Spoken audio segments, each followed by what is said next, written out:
القصايد، سجلي قصة فرحها بالدقايق والثواني، يوم فرحتها بسارة الغلا والشوق زايد. يا حروف الشعر هلي وانثري جزل المعاني، واكتبي عنهم مسارة أجمل أبيات القصايد، سجلي قصة فرحها بالدقايق والثواني، يوم فرحتها بسارة الغلا والشوق زايد.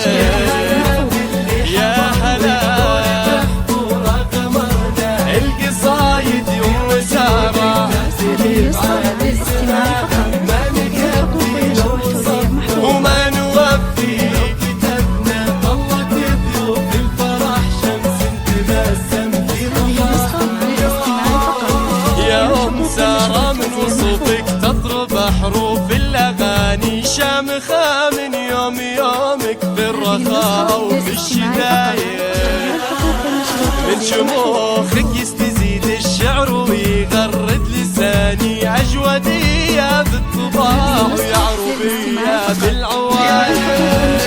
اللي حضر والنور بحضور غمرنا، والقصايد في وجودك تعتلي بعالي سمانا، ما نكفي لو صرنا وما نوفي لو كتبنا، طلت ضيوف الفرح شمس تبسم في ضحاها.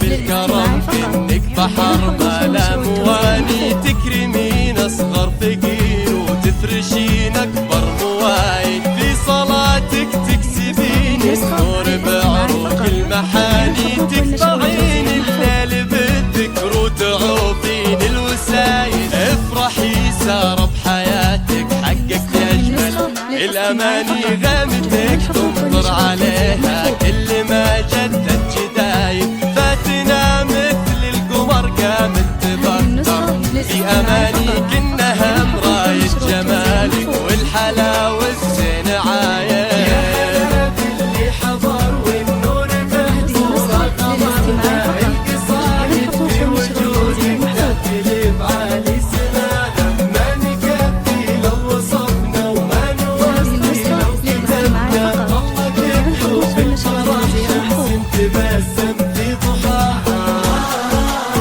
يا عسى تبقين نور عيونها طول الزمان، ويا عسى بحور الحياة بعمرها دايم ركايد، عن صفاتك يوم سار الشعر يبني مباني، يا عطر كل الحروف ويا حلا كل القصايد.